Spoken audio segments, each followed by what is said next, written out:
एक टाइम था जब इंडिया को अपनी ग्रोइंग पॉपुलेशन को खिलाने के लिए हर हाल में प्रोडक्शन बढ़ाना पड़ रहा था।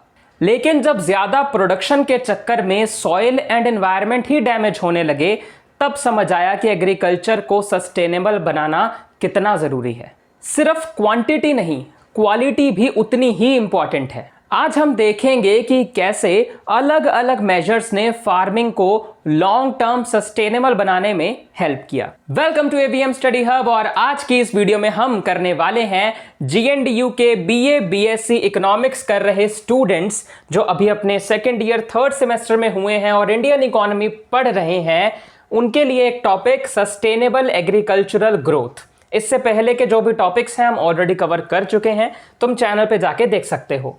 फिलहाल आज इसी टॉपिक को यहां से हम स्टार्ट करते हैं। मच्छर तंग कर रहा है, चुप करके बैठ जा, नहीं तो तुझे भी पढ़ा दूंगा। चल, अरे हट जा मेरे भाई।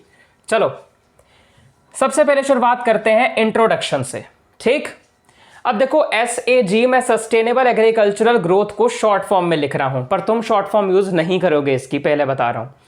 सो सस्टेनेबल एग्रीकल्चरल ग्रोथ बेसिकली ये इंश्योर करता है कि एग्रीकल्चरल डेवलपमेंट एनवायरमेंट फ्रेंडली हो और फार्मर्स को लॉन्ग टर्म तक बेनिफिट प्रोवाइड करे, ठीक।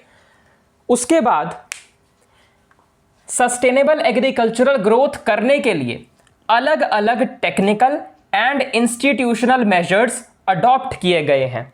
और कब से किए जा रहे हैं? फ्रॉम 1951 टू 2014 और उसके बाद तक भी।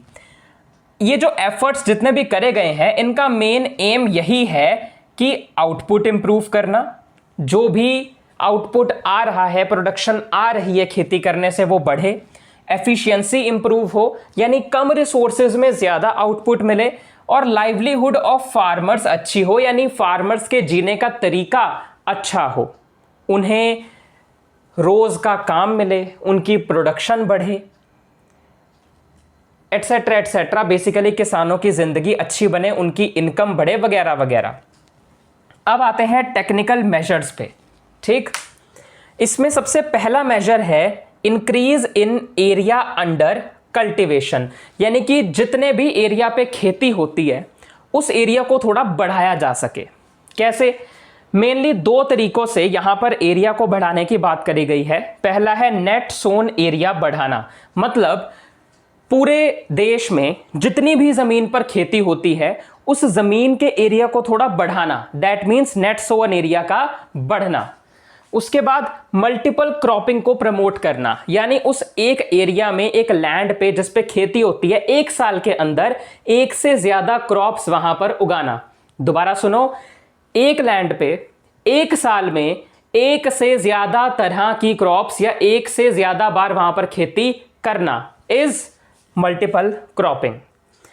अब देखो यार, एक फैक्ट जहां पर भी हैशटैग लगाकर मैंने सर्कल किया है, मतलब वो एक फैक्ट है, कोई डेटा है जो तुम एग्जाम में दे सकते हो। देखो, 1950 टू 51 में अराउंड 130 मिलियन हेक्टेयर जमीन थी, अवेलेबल थी खेती के लिए, जो कि इन्हीं मेजर्स की वजह से बढ़कर अराउंड कुछ टाइम बाद या काफी टाइम बाद 196 मिलियन हेक्टेयर तक हो गई। जो जंक लैंड या बिल्कुल खराब लैंड थी, जहां पर खेती नहीं करी जा सकती थी, उसे भी कल्टीवेबल लैंड में कन्वर्ट किया गया, यानी ऐसी लैंड में जहां पर खेती हो सके। ऐसी जमीन जहां पर पानी की कमी है, वहां ड्राई फार्मिंग को प्रमोट किया गया, यानी ऐसी फार्मिंग या ऐसी फसलें वहां पर उगाई गई जिसमें पानी की बहुत ज्यादा जरूरत ना हो। दूसरा पॉइंट है expansion of irrigation. Irrigation facilities बढ़ाई गई, इरिगेशन को एक्सपैंड किया गया। अब देखो यार, क्योंकि वाटर, इरिगेशन काफी इंपॉर्टेंट फैक्टर हो जाता है किसी भी क्रॉप के ग्रो होने के लिए, इसलिए इसको बढ़ाने के लिए काफी लार्ज इन्वेस्टमेंट्स करी गई। अब आता है एक फैक्ट या डेटा, बाय 2015-16 कई सारी स्कीम्स लॉन्च की गई ड्रॉट प्रोन एरियाज में, स्पेशली यानी ऐसे एरियाज में जहां इरिगेशन फैसिलिटीज काफी कम है। वाटर अवेलेबिलिटी वहां पर बढ़ाई गई, जिससे ओवरऑल इरिगेशन इंप्रूव हुई। ठीक, अब आते हैं अगले पॉइंट पे, that is use of fertilisers. Fertilisers का यूज सही से करना सिखाया गया, केमिकल फर्टिलाइजर्स को प्रमोट किया गया, पर इतना भी नहीं कि उसका ओवर यूज करा जाए। केमिकल फर्टिलाइजर्स का यूज अच्छे से होना चाहिए ताकि प्रोडक्टिविटी बढ़े, और अच्छे से यूज होने का मतलब है ओवर यूज ना हो। अब देखो आगे 2013-14 में around 244.82 lakh ton of fertilisers use करे गए। अब इस चीज का ध्यान देना कि हमें यहां पर जब हम कोई भी डेटा दे रहे हैं ना, कोई भी नंबर्स दे रहे हैं, जैसे 244.82, इससे पहले हमने दिया था 130 मिलियन हेक्टेयर से 196 मिलियन हेक्टेयर। सो हमें ये ना कोई भी बहुत स्ट्रॉन्ग स्टेटमेंट नहीं देनी है कि इतना ही नंबर है। उससे पहले तुम ध्यान दो, मैंने अराउंड लिखा है, around 130 million, around 196 million, around 244.82 lakh, या अप्रोक्सीमेट वर्ड तुम इसकी जगह यूज कर सकते हो, या नियरली वर्ड तुम इसकी जगह यूज कर सकते हो। और बहुत ज्यादा कोई कंफर्म नहीं है ना कि मतलब 250 है, 260 है, 244 है, तो इतना कह सकते हो कि between 240 to 250 lakh ton fertiliser. इस तरह से एग्जैक्ट आंसर तुम नहीं दे सकते, क्योंकि ये तुम तो क्या कोई भी नहीं दे सकता, इसलिए स्ट्रॉन्ग स्टेटमेंट नहीं देनी, उसका ध्यान रखना। अराउंड, अप्रोक्सीमेटली, नियरली, ऐसे वर्ड्स कोई भी डेटा देते समय यूज जरूर करने हैं। आगे ऐसे ही समझा सकता हूं, लिखा ही हुआ है सब कुछ। 2011-12 में अराउंड 144 केजी फर्टिलाइजर एक साल में यूज किया गया था खेती के लिए इंडिया के अंदर। ठीक, अगला पॉइंट इज HYV सीड्स का यूज प्रमोट करा गया। HYV मतलब हाई यील्डिंग वैरायटी सीड्स, मतलब ऐसे सीड्स, ऐसे बीज जिनसे जो प्रोडक्शन है वो काफी हद तक बढ़ सकती है नॉर्मल सीड्स के कंपैरेटिवली। सिंस 1964-65 ये सीड्स प्रमोट किए गए थे और इनका यूज होना शुरू किया गया था, और उस समय ये एक रेवोल्यूशन लेकर आए, एक क्रांति लेकर आए, specially in the production of wheat, rice, jowar, cotton वगैरह वगैरह। मतलब इसी तरह के थोड़े बहुत फूड ग्रेन प्रोडक्शन में इन्होंने काफी ज्यादा इंक्रीज दिखाया या लेकर आए। और कुछ ऑर्गेनाइजेशंस हैं जैसे कि नेशनल सीड कॉरपोरेशन या स्टेट सीड कॉरपोरेशन, है ना, या नहीं, और अलग अलग हैं। National seed corporation and state seed corporation, इन्होंने इसमें काफी कंट्रीब्यूशन दिया इसको प्रमोट करने के लिए। 2014-15 में around 352 lakh quintal certified seeds farmers को प्रोवाइड करे गए। और आज के टाइम पे भी अगर देखा जाए तो वीट की जो 88% खेती होती है ना, वो इन्हीं HYV सीड्स से ही होती है। ठीक, उसके बाद आते हैं प्लांट प्रोटेक्शन वाले पॉइंट पर। ठीक, देखो प्लांट्स को प्रोटेक्ट करना भी बहुत जरूरी है फ्रॉम पेस्ट्स एंड डिजीजेस, और इसके लिए क्या हुआ, 14 सेंट्रल प्लांट प्रोटेक्शन सेंटर्स हैं जिनके थ्रू इन पेस्ट्स और डिजीजेस से प्लांट्स को प्रोटेक्ट किया गया। ये जो सेंट्रल प्लांट प्रोटेक्शन सेंटर्स हैं, इन्होंने प्रमोट किया सेफ पेस्टिसाइड यूजेज कैसे करना है एंड इनके कंट्रोल मेजर्स क्या हैं, वो सब इन्होंने प्रमोट किए। ठीक, आगे साइंटिफिक कल्टीवेशन के मेथड्स को यूज करके भी सस्टेनेबल एग्रीकल्चरल ग्रोथ अचीव करी जा सकती है। साइंटिफिक कल्टीवेशन में आते हैं क्रॉप रोटेशन, क्वालिटी इनपुट्स का यूज करना, सॉइल की टेस्टिंग करनी, ड्राई फार्मिंग को प्रमोट करना एंड इंप्रूव्ड टूल्स या न्यू टेक्नोलॉजिकल जो टूल्स हैं उनका यूज करना। बेसिकली मॉडर्न टेक्निक्स का यूज करके खेती करना जिससे प्रोडक्शन भी बढ़े, एनवायरनमेंट भी हार्म ना हो, फार्मर्स को भी फायदा हो, और फ्यूचर में जो सॉइल है जहां पर खेती हो रही है वो भी खराब ना हो। तो ये सभी चीजों को ध्यान में रखते हुए साइंटिफिक कल्टीवेशन में ये सब चीजें इंक्लूडेड होती हैं। तो इसको इंडिया में अच्छे से इंप्लीमेंट करने के लिए यहां पर IAAP लॉन्च किया गया, which is intensive agricultural area programme. ठीक, और ये स्टार्टिंग में वहां पर सिर्फ फर्टाइल एंड इरिगेशन जहां पर अच्छी है, बेसिकली सॉइल की फर्टिलिटी अच्छी है, लैंड अच्छी है, जहां इरिगेशन फैसिलिटीज हो सकती हैं अच्छी, बेसिकली जहां पानी ज़्यादा हो, ऐसी जगहों पर IAAP शुरुआत में लॉन्च किया गया था। और इसका मेन एम था कम एरिया वाले लैंड पे भी जो प्रोडक्शन है उसे बढ़ाया जा सके। तभी तो इसमें इंटेंसिव वर्ड जुड़ा हुआ है, कम एरिया वाले लैंड में भी प्रोडक्शन ज़्यादा हो। अब एक सेंट्रल ऑर्गेनाइजेशन है जो एग्रीकल्चरल रिसर्च एंड एजुकेशन के बारे में सबको गाइड करती है इंडिया में, दैट इज ICAR, यानी कि Indian council of agricultural research, जो कि दिल्ली बेस्ड है। और इस ऑर्गेनाइजेशन ने भी इस चीज को अच्छे से चलाने के लिए काफी कंट्रीब्यूशन दिया है, contributed significantly. So I hope कि अभी तक हमने जितना पढ़ा वो तुम्हें क्लियर है। एक बार रिवाइज कर लेते हैं। सबसे पहले हमने पढ़ी इंट्रोडक्शन। इंट्रोडक्शन में हमने देखा कि सस्टेनेबल एग्रीकल्चरल ग्रोथ ये इंश्योर करता है कि एग्रीकल्चरल डेवलपमेंट एनवायरनमेंट फ्रेंडली हो, फार्मर्स को लॉन्ग टर्म तक बेनिफिट दे, जिसके लिए टेक्निकल एंड इंस्टीट्यूशनल मेजर्स हैं कुछ जो हम आगे देखने वाले हैं। इनका मेन जो एम होता है दैट इज आउटपुट बढ़ाना, एफिशिएंसी बढ़ाना, लाइवलीहुड फार्मर्स अच्छा करना। टेक्निकल मेजर्स हमने पढ़े थोड़े बहुत, जिसमें से सबसे पहला था कल्टीवेशन का एरिया बढ़ाना, इरिगेशन फैसिलिटीज एक्सपैंड करना, फर्टिलाइजर्स का अच्छे से यूज़ करना, HYV सीड्स को प्रमोट करना, प्लांट्स की प्रोटेक्शन करनी एंड साइंटिफिक कल्टीवेशन मेथड्स का यूज़ करना टू इंक्रीज प्रोडक्शन। अभी कुछ और भी टेक्निकल मेजर्स बचे हैं, उन्हें देखेंगे। तो फिलहाल इतना नोट करो, मैं साइड हो जाता हूँ। चलो नोट करो। तो चलो अब आगे बढ़ते हैं और टेक्निकल मेजर्स का नेक्स्ट पॉइंट करते हैं, that is mechanisation of agriculture. देखो यार, मैकेनाइजेशन ऑफ एग्रीकल्चर का मतलब है कि मॉडर्न मशीनरीज का यूज बढ़ाना, मॉडर्न टेक्निक्स का यूज बढ़ाना ताकि प्रोडक्टिविटी बढ़े।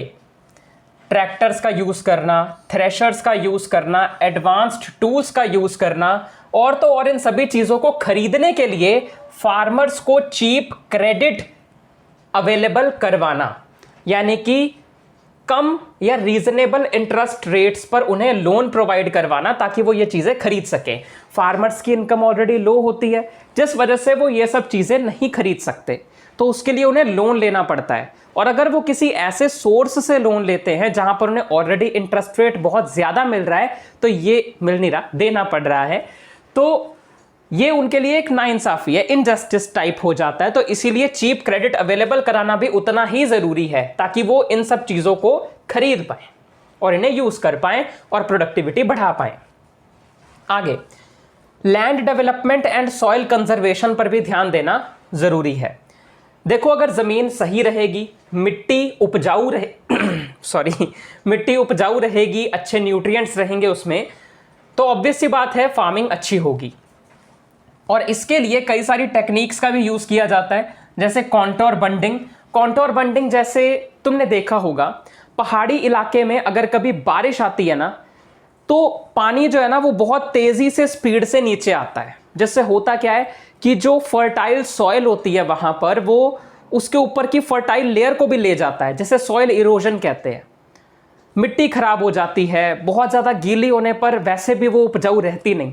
इसीलिए वहां पर सीढ़ी की तरह हॉरिजॉन्टल स्लोप्स छोटे छोटे बना दिए जाते हैं, ताकि जब पानी आए तो वो एकदम से ऐसे नीचे ना आए, और तो और वो पानी उसमें एब्जॉर्ब भी हो पाए अच्छे से, ताकि मिट्टी खराब होने की जगह उल्टा उपजाऊ बने। आगे कई सारे सॉइल कंजर्वेशन टेक्निक्स का यूज किया जाता है, etcetera etcetera. Next point is animal husbandry, जिसे हिंदी में कहते हैं पशुपालन।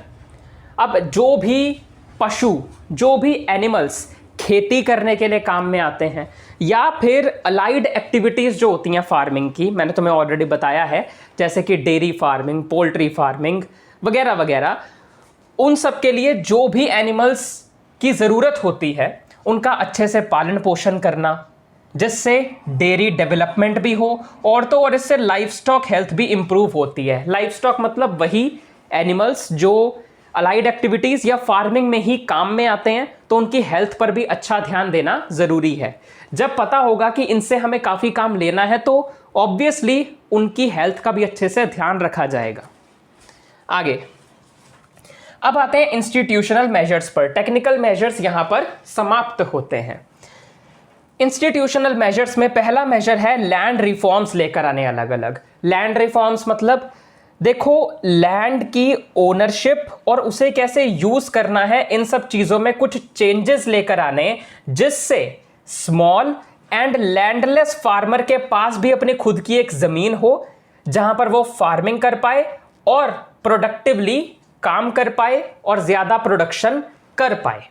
ठीक, कुछ ऐसे लैंड रिफॉर्म्स, ताकि जो जमीन है ना वो सिर्फ एक बड़े जिम्मेदार या बहुत अमीर लोगों के पास ना हो बल्कि किसानों के पास भी हो। After that improvement in agricultural marketing. Agricultural marketing में इंप्रूवमेंट करना। ओ माय गॉड, कितनी आवाज आ रही है बाहर से। एग्रीकल्चरल मार्केटिंग में इंप्रूवमेंट करना, तो इसके लिए सबसे पहले तो रेगुलेटेड मार्केट्स बनाना, ताकि किसान जो है वो अपने प्रोड्यूस को अच्छे दाम में बेच पाए, बीच में कोई मिडलमैन ना हो जो उनका प्रॉफिट खा जाए। कोऑपरेटिव मार्केटिंग सोसाइटीज बनाना जो फार्मर्स की हेल्प करें उनकी क्रॉप्स की स्टोरेज के लिए, ग्रेडिंग के लिए मतलब चेक करने के लिए कि वो सही है या नहीं है, ट्रांसपोर्ट करने के लिए एक जगह से दूसरी जगह, वेयर हाउसिंग सर्विसेज उन्हें प्रोवाइड करे वगैरह वगैरह। और तो और एमएसपी का सिस्टम अच्छे से काम करे, मिनिमम सपोर्ट प्राइस, जिसमें गवर्नमेंट किसानों की जो क्रॉप्स हैं स्पेशली वीट, राइस, ग्राम वगैरह, इनका उन्हें सही दाम दे और एक फिक्स प्राइस रखे कि इतना मिनिमम प्राइस तो उन्हें मिलेगा ही मिलेगा उनकी प्रोड्यूस के लिए, उनके क्रॉप्स के लिए, चाहे मार्केट में उनका प्राइस कम ही क्यों ना हो चुका हो, पर उतना मिनिमम तो मिलना ही मिलना है। उसके बाद क्रेडिट फैसिलिटीज जो है वो बेटर करने की जरूरत है। जैसा कि मैंने बताया, फार्मर्स को loan eight reasonable interest rates पे प्रोवाइड करवाना होगा, करवाना चाहिए, जिसके लिए इंडिया में कई सारे इंस्टीट्यूशंस हैं या खोले गए थे या खोले गए हैं, जैसे cooperative credit societies, land development banks, commercial banks, RRBs यानी रीजनल रूरल बैंक्स। ये लोन प्रोवाइड करते हैं फार्मर्स को एट रीजनेबल इंटरेस्ट रेट्स, ज्यादा इंटरेस्ट रेट चार्ज नहीं करते, जितना करना चाहिए सिर्फ उतना। और इन सबको लीड करने के लिए जो इन सबको गाइड करती है एक एपेक्स इंस्टीट्यूशन, वो है यहां पर नाबार्ड, मतलब national bank for agriculture and rural development. Okay, after that एक फैक्ट है जो तुम अपने एग्जाम में लिख सकते हो इस पॉइंट में, कि 2013-14 में जो इंस्टीट्यूशनल क्रेडिट है वर्थ 7.11 करोड़, लाख करोड़ आना था वैसे यहां पे मेरे हिसाब से, 7.11 लाख करोड़ अप्रोक्सीमेटली डिस्ट्रीब्यूट करा गया था। ठीक है, ये एक फैक्ट है जो तुम अपने एग्जाम के लिए लिख सकते हो। मैं रिपीट कर रहा हूं, 2013-14 में एक institutional credit worth rupees 7.11 lakh crore approximately distribute करा गया था। After that national agriculture insurance scheme आ जाती है, जिसके अंडर किसानों की फसलें अगर कोई भी नेचुरल चीज़ या रेनफॉल की वजह से खराब हो जाती हैं तो उसकी उन्हें इंश्योरेंस प्रोवाइड करी जाएगी, बेसिकली उसके पैसे दिए जाएंगे या इंश्योरेंस उन्हें मिल जाएगी। And that is run by agriculture insurance company of India limited, जिसको शॉर्ट फॉर्म में AICIL भी कहा जाता है, agriculture insurance company of India limited. After that अगला point, strengthening rural infrastructure. Rural infrastructure बढ़ाने की भी जरूरत है, अच्छा करने की भी जरूरत है। ठीक, जिसके लिए काफी सारी चीजें, काफी सारे योजनाएं लाई गई, जैसे कि भारत निर्माण, प्रधानमंत्री ग्राम सड़क योजना वगैरह वगैरह, जिसका मेन एम यही था कि रूरल रोड्स को अच्छा करना, इरिगेशन फैसिलिटीज बेटर करना, पीने का पानी साफ करना, इलेक्ट्रिफिकेशन, कम्युनिकेशन इंप्रूव करना वगैरह वगैरह। ठीक, आगे बढ़ते हैं। अब एग्रीकल्चरल रिसर्च पे भी ध्यान दिया गया या देना चाहिए, जिससे पता चले कि अब HYV सीड्स जो आए हैं वो और ज़्यादा अच्छे से उनकी डेवलपमेंट कैसे हो सकती है, बेटर इरिगेशन फैसिलिटीज़ और कैसे हो सकती हैं, मिट्टी में कितनी मात्रा में कौन सा फर्टिलाइज़र यूज़ होना चाहिए, ऑर्गेनिक फर्टिलाइज़र या बायो फर्टिलाइज़र्स का यूज़ कैसे और अच्छे तरीके से होना चाहिए। ये सब एग्रीकल्चरल रिसर्च के अंडर आता है, जो इंडिया में ICAR, Indian council of agricultural research handle करती है। आगे soil testing and soil health cards. Soil testing and soil health care health care बोल रहा हूँ मैं, soil testing and soil health cards. हाँ अब ठीक है। सो इसमें क्या होता है कि एक वैन होती है, वैन, वो उसी में ही सॉइल टेस्ट करने के लिए एक बंदा बैठा होता है और वही अलग अलग किसानों के पास जाते हैं, उनकी सॉइल को टेस्ट करते हैं, उसमें कितने न्यूट्रिएंट्स हैं, कितने पोषक तत्व हैं, वो सब एनालाइज करते हैं और फिर उसके बेसिस पर किसानों को एक कार्ड दिया जाता है, उनका सॉइल हेल्थ कार्ड, जिसमें सब मेंशन होता है कि उन्हें उसमें उस सॉइल की हेल्थ के हिसाब से कितने फर्टिलाइज़र डालने चाहिए, कितनी मात्रा में मैन्योर ऐड करने चाहिए, कितनी मात्रा में सब कुछ बेसिकली यूज़ करना चाहिए, कैसी क्रॉप्स उगानी चाहिए वगैरह वगैरह। बायोटेक क्रॉप्स का यूज़ भी थोड़ा अगर बढ़ाया जाए तो अच्छा ही रहेगा। बायोटेक क्रॉप्स बेसिकली एक ऐसी क्रॉप्स होती हैं जिनका डीएनए चेंज किया जाता है, जो जेनेटिकली मॉडिफाइड करी जाती हैं ताकि उनकी प्रोडक्शन बढ़ सके। एग्जाम्पल के तौर पे बीटी कॉटन, ये एक जेनेटिकली मॉडिफाइड क्रॉप है कॉटन की। इनका फ़ायदा क्या होता है? एक तो प्राइस कम है, दूसरा पानी कम लेती हैं, तीसरा पेस्टिसाइड कम यूज़ होता है, चौथा किसानों को फ़ायदा होता है। सीधी सी बात।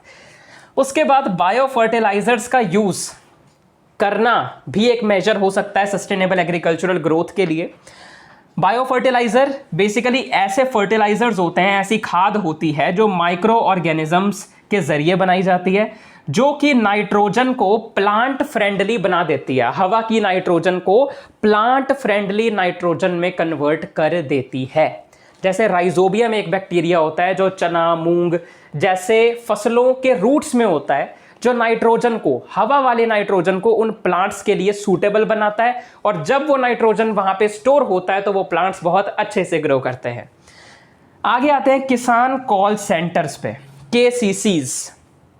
अब किसानों को अपनी लोकल लैंग्वेज में गाइडेंस दी जा सकती है कि वो कैसे अपनी क्रॉप्स को ग्रो करें, कहाँ से क्रेडिट फैसिलिटीज़ उन्हें अच्छी मिलेंगी वगैरह वगैरह, जो भी उन्हें अपनी फील्ड के रिलेटेड जानना है वो सब अपनी लोकल लैंग्वेज में वो इस नंबर पर 180018015551 पे कॉल करके पूछ सकते हैं। और ये नंबर 6 AM से 10 PM तक नेशन वाइड अवेलेबल रहता है, ठीक है, ऑल द 7 days, ठीक। सो यहाँ पर हमने सारे जितने भी मेजर्स हैं उन्हें कवर कर लिया है। ये मैंने थोड़े जल्दी में करे हैं क्योंकि इनका सबसे, अबे क्या हो गया, तो क्योंकि इसका सबसे बड़ा रीज़न ये है यार कि ना तुम्हें मेनली इन पॉइंट्स को याद रखना होगा, क्योंकि इसके अंदर तुम्हें क्या लिखना है उसका अगर तुम्हें थोड़ा सा भी आइडिया हो और उसके लिए 2-3 फैक्ट्स तुम्हें पता हो, डेटा तुम्हें याद हो, तो एग्ज़ाम में तुम आराम से लिख के आ सकते हो, खुद से भी बना सकते हो। क्योंकि मेनली जो एग्जामिनर चेक करने बैठा है वो तुम्हारे बीच का कंटेंट नहीं पढ़ने बैठता, इतना टाइम नहीं है उसके पास। वो मेन हाईलाइटेड पॉइंट्स देखता है और बीच में अगर तुमने कोई फैक्ट ऐड किया है तो वो फैक्ट का सोर्स क्या है, वो डेटा तुमने कहाँ से लिया है और वो डेटा सही है या नहीं, सिर्फ ये देखता है। So this is all about sustainable agricultural growth. एक बार रिवाइज करवा देता हूँ।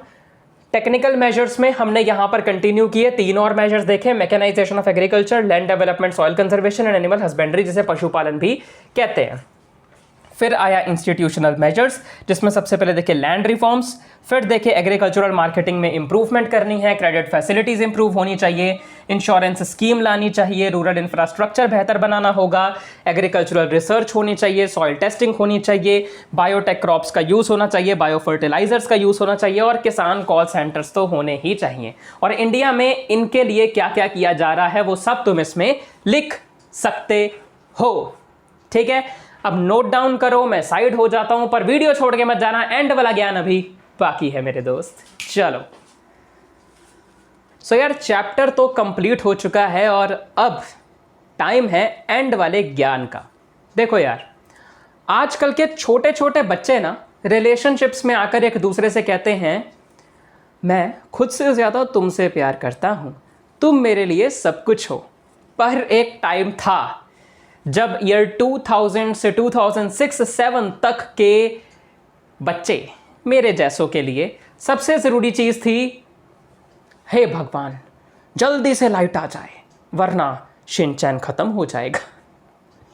हंसी आ रही है बोलते हुए भी। वो वक्त, वो फीलिंग आज जितना भी चाहें वापस ला ही नहीं सकते। कितना अजीब लगता है ना ये सोचकर कि हमने आखिरी बार अपना वो फेवरेट कार्टून देखा होगा, बिना ये सोचे, बिना ये जाने कि इन फ्यूचर अब वैसी बचपन वाली फीलिंग दोबारा लौटेगी ही नहीं। आज भी मन करता है वही कार्टून्स देखने का, देखते भी हैं, पर अब वो बचपन वाला मज़ा नहीं आता, क्योंकि अब सिर्फ टेंशन है, ओवर थिंकिंग है, और सबसे कड़वा सच, हम अब बड़े हो चुके हैं। हाँ, हम सच में बड़े हो चुके हैं। आज के इस एंड वाले ज्ञान में कुछ सिखाया नहीं, बस एक बचपन की वाइब शेयर करी और शायद तुम लोगों तक पहुँचे, तुम लोग इससे कनेक्ट कर पाओ, रिलेट कर पाओ, और शायद थोड़ी देर के लिए ही सही अपने बचपन में वापस जा पाओ। चलो यार, बहुत है आज के लिए। अगर आज का ये लेक्चर पसंद आया हो, ये वीडियो अच्छी लगी हो, तो लाइक कर देना, शेयर कर देना ज़्यादा से ज़्यादा अपने फ्रेंड्स के साथ, अपने BA BSc इकोनॉमिक्स के स्टूडेंट्स के साथ। नीचे अच्छा सा कमेंट कर देना, कोई फीडबैक हो तो वो भी दे सकते हो, कोई डाउट हो तो वो भी पूछ सकते हो। Anything you want to comment you can. मिलता हूँ तुम लोगों से अगले किसी और लेक्चर में। सब्सक्राइब कर देना, नोटिफिकेशन बेल को ऑन कर देना। अगला लेक्चर कौन से टॉपिक पे चाहिए बताना। Okay, bye bye, take care, bye bye bye bye.